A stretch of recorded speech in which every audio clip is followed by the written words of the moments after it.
क्या भारतीयों की इज्जत विदेशों में बढ़ गई है? क्या देश के पासपोर्ट की ताकत पहले से ज्यादा है, जैसा कि प्रधानमंत्री नरेंद्र मोदी का दावा है? क्या दुनिया भर के देश भारतीयों को वीजा फ्री एंट्री देने को तैयार हैं? इससे पहले कि आप सोचें कि मैं सवाल पूछ रहा हूं कि भारतीय पासपोर्ट का मजाक उड़ा रहा हूं, तो मैं इतना बता दूं कि दरअसल ऐसे दावे सरकार करे तो करे, उनकी तो एक राजनीतिक जरूरत है, लेकिन आप क्यों देश के आम नागरिकों के जहन में बैठा दिया गया है कि विदेशों में भारत का डंका बज रहा है?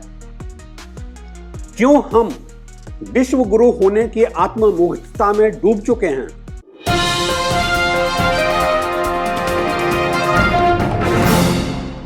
नमस्कार, आप देख रहे हैं ट्रैक टू मीडिया और मैं हूं रवि सिन्हा।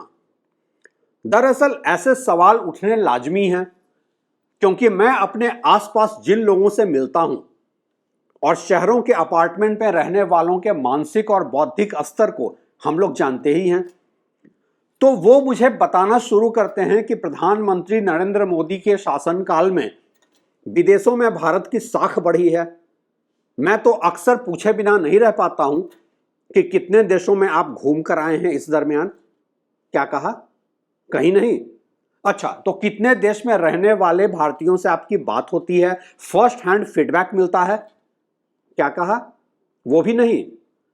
तो फिर ऐसा है कि ये सिर्फ आपको लगता है। ऐसा करें, कुछ दिन टीवी न्यूज देखना बंद कर दें और व्हाट्सएप के उल जुलूल फॉरवर्ड्स को भी न देखें। आपको लगने की बीमारी बंद हो जाएगी। सच का सामना करना सीखिए। एक मुल्क के तौर पे अपनी आत्ममुग्धता से बाहर निकलिए। क्या आपने सुना भी है कि एक देश की शान उसके पासपोर्ट की रैंकिंग से होती है? और क्या है ग्लोबल पासपोर्ट रैंकिंग में भारत की वर्तमान रैंकिंग? 85 नंबर। वैसे 95% भारतीयों को इससे फर्क भी नहीं पड़ेगा, एक ऐसे देश में जहां सिर्फ 6.5% लोगों के ही पास पासपोर्ट है। लेकिन सोचने वाली बात यह है कि देश अगर ग्रो कर रहा है और अगर ग्रो ना भी कर रहा हो और डी ग्रोथ ना हो रहा हो, तो हमारी पासपोर्ट रैंकिंग क्यों गिरती जा रही है? 2014 में मोदी के सत्ता में आने के समय इंडिया की ग्लोबल पासपोर्ट रैंकिंग 76 थी और अब हम पाकिस्तान और बांग्लादेश से कॉम्पीट कर रहे हैं, ना कि अमेरिका, रूस और चीन से। क्यों गिर रही है यह रैंकिंग? क्यों दुनिया भर के देश इंडियंस को लेकर अपने वीजा रूल्स को सख्त बना रहे हैं? ये डॉक्यूमेंट लाओ, वो डॉक्यूमेंट लाओ, अपने फंड्स का प्रूफ दिखाओ। बहुत सारे निहायत व्यक्तिगत सवाल और फिर भी वीजा रिजेक्ट। क्यों? क्योंकि आज इंडिया को टैलेंट और कल्चर एक्सपोर्ट करने वाले देश के तौर पे नहीं देखा जा रहा है, बल्कि देखा जा रहा है ऐसे मुल्क के तौर पे जहां उग्र राष्ट्रवाद, धार्मिक कट्टरता, एरोगेंस, लोकल नियमों को ना मानने वाला और अक्सर बिना परमिट ओवरस्टे करने वाले देश के तौर पे देखा जा रहा है। बात अब सिर्फ वीजा वायलेशन की नहीं रह गई है, बल्कि सोशल इंटॉलरेंस और रिलीजियस हैट्रेड भारतीयों की पहचान बन चुकी है। हर देश अपनी वीजा पॉलिसी में इन सब फैक्टर को चेक करता ही है। कहां गया इंडिया का वो सॉफ्ट पावर जो नेहरू और गांधी के देश की लिगेसी थी और तकरीबन हर पार्टी और हर प्रधानमंत्री के कार्यकाल में उसकी दुनिया इज्जत करती थी? याद कीजिए कैसे 1961 में American president John F Kennedy ने सारे प्रोटोकॉल को तोड़कर पंडित जवाहरलाल नेहरू का विमान के अंदर जाकर स्वागत किया था। कैसे 1985 में अमेरिकन प्रेसिडेंट रोनाल्ड रेगन ने भारतीय प्रधानमंत्री राजीव गांधी के स्वागत में बारिश के बीच सिक्योरिटी वालों के हाथ से छतरी लेकर खुद पकड़कर साथ चले थे। कैसे बराक ओबामा मनमोहन सिंह को अपना गुरु कहते थे। कहां गया देश की वो साख? अब इससे पहले कि कोई भक्त, राजनीतिक भक्त भाई, देशभक्त नहीं, देशभक्त तो चिंतित है इस गिरती हुई साख से, तो इससे पहले कि कोई भक्त यह कहने लगे ये पश्चिमी देशों की साजिश है और कैसे ट्रंप ने बदले की भावना से भारतीयों को हथकड़ियों में बांधकर अमृतसर में उतारा था, तो यह याद दिला दूं कि इवन ब्रिक्स देशों के बीच, जिसे कि पश्चिमी डोमिनेंस के खिलाफ ही बनाया गया था, उसके बीच भी भारत की स्थिति कोई बहुत अच्छी नहीं है।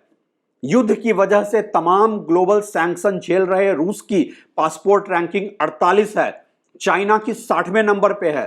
ब्राजील और साउथ अफ्रीका जो इजराइल के गाजा पट्टी के नरसंहार पे मोखर रहे हैं, वो भी हमसे आगे हैं।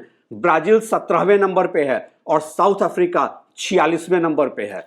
और भारत वेस्टर्न पावर के सामने नतमस्तक होकर भी इतना पीछे है। यहां यह बताना जरूरी है कि पासपोर्ट की रैंकिंग से तय होता है कि दुनिया में एक मुल्क के तौर पे आपकी कितनी साख है, किस कदर लोग आपके ऊपर भरोसा करते हैं। यह कोई जीडीपी नहीं है कि फर्जी आंकड़ों की लफाजी से काम चल जाए।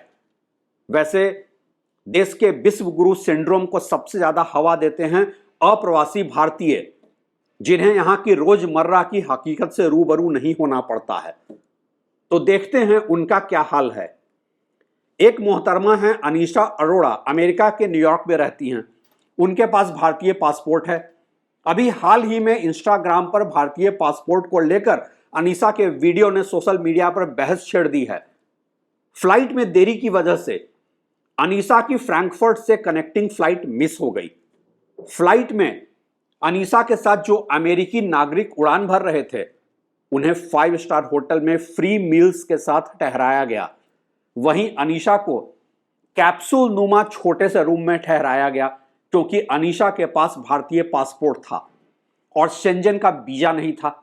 अनीशा ने वीडियो में कहा, अभी तक मैं अपने पासपोर्ट को लेकर अधिक नहीं सोचती थी। अनीशा ने रूम के वीडियो को दिखाते हुए कहा, तो दूसरे यात्री 5 स्टार होटल में डिनर और ब्रेकफास्ट के साथ स्टे कर रहे हैं और मैं इस स्टूपिड कैप्सूल में। अनीशा शेंजन में वीजा न होने की वजह से एयरपोर्ट के बाहर नहीं जा सकती थी। वहीं अमेरिकन पासपोर्ट धारियों ने 20 घंटे वेटिंग का मजा शहर को एक्सप्लोर कर लिया। अनीशा ने वीडियो में कहा, कोई भी अमेरिकी यात्रियों की स्थिति में होता तो खुश होता। उनके लिए सब कुछ फ्री था और नया देश घूमने के लिए 20 घंटे, लेकिन मेरे लिए यह कुछ भी नहीं था, क्योंकि मेरे पास भारतीय पासपोर्ट था। अनीशा के मुताबिक टिकट पर उन्होंने भी उतने ही पैसे खर्च किए थे जितने कि अमेरिकी यात्रियों ने, लेकिन ट्रीटमेंट में जमीन आसमान का फर्क। और क्यों ना हो, अमेरिका ताकतवर पासपोर्ट की फहरिस्त में 9वें नंबर पे है। दुनिया में टॉप पासपोर्ट सिंगापुर का है, दूसरे नंबर पर जापान है। 199 देशों की लिस्ट में सबसे कमजोर अफगानिस्तान का पासपोर्ट है। सबसे बड़ा सवाल, क्या एक मुल्क के तौर पे हम ऐसे ही आत्ममुग्ध होते रहेंगे?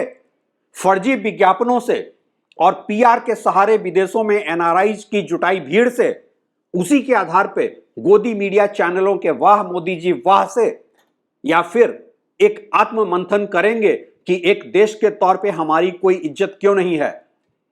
अभी हाल में ऑपरेशन सिंदूर के बाद भी हमने देखा कैसे विश्व के सारे देश आतंकी पाकिस्तान के साथ खड़े हो गए।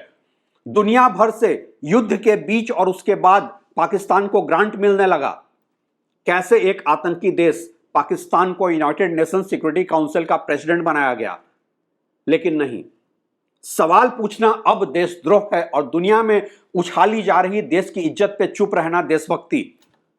जिन्हें ऐसी देशभक्ति चाहिए उन्हें मुबारक हो, लेकिन हम तो सवाल पूछेंगे कि आज इंडिया की विदेश नीति किस दिशा में है, जहां दुनिया भर में इंडिया के नाम का डंका भले ना बजे, इंडियंस का डंका जरूर बजाया जा रहा है। आपकी क्या राय है? कमेंट में जरूर बताइएगा।